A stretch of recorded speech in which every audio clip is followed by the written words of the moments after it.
Hello friends, welcome you all once again in our own channel Vriha Krishna Book Summary.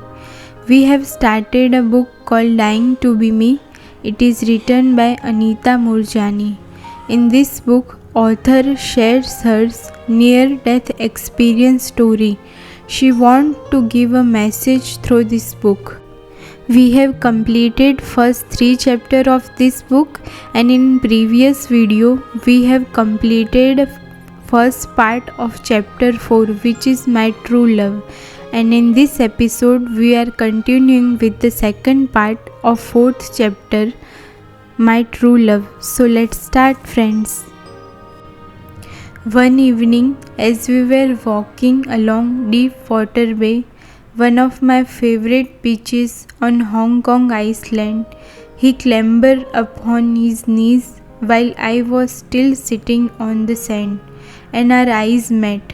He took both my hands in his and said, "Anita, I have been wanting to ask this from the day we met. Will you marry me?" It was at that moment I knew for sure that he was the one for me. I had found my soulmate. On March 17, 1995, exactly 2 months after Danny proposed to me, the unexpected happened. The telephone rang as I rolled over in bed to look at the time. "What's going on?" I wondered as I lifted the receiver. "It's only 5:15 in the morning." Before I answered the phone, I knew that it wasn't good news. "Beta, darling, is that you?" I heard my mother's tearful voice on the other end of the phone before I had a chance to speak. "Yes, I am here. What's wrong?" I felt the fear racing through me and heard it coming out in my voice. As I felt my heart skip a few beats, a part of me dreaded the news that could come at me through the piece of plastic I held in my hand. Another part was anxious to know and get the suspense over with.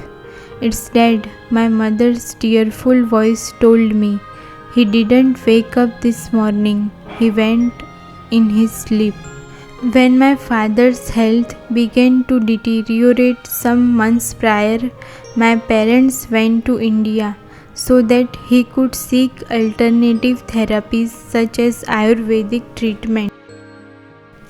I had expected him to return in time for my wedding with his health intact so we could dance the bhangra together during the festivities. I couldn't believe this was happening.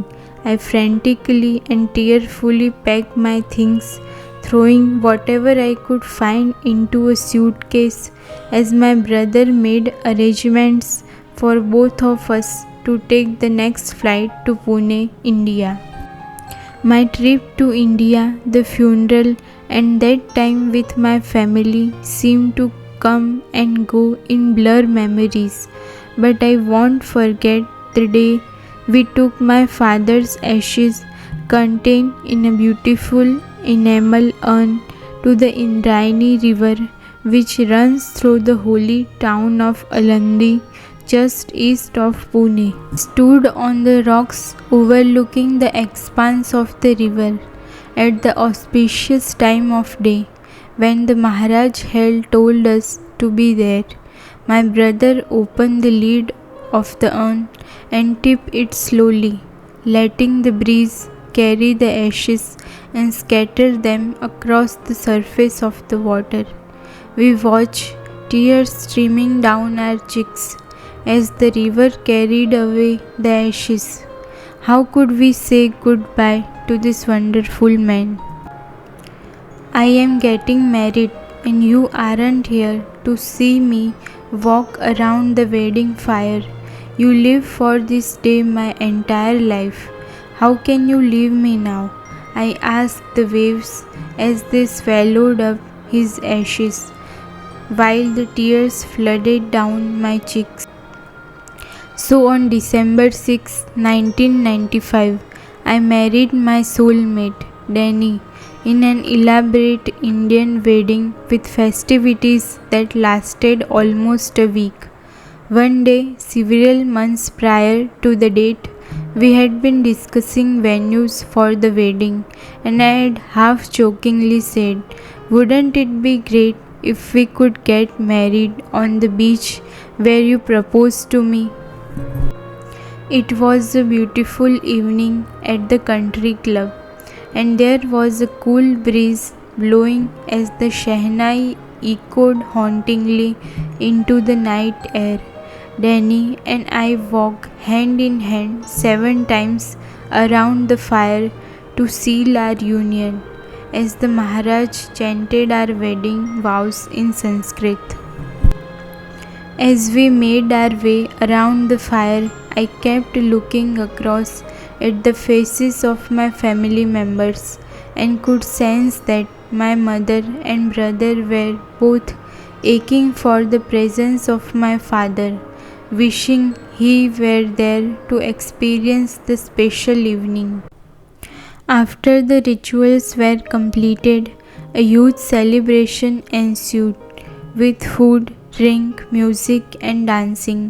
After the last of the functions was over, and Danny and I were in our hotel room for our wedding night, I was both exhausted and excited at the same time.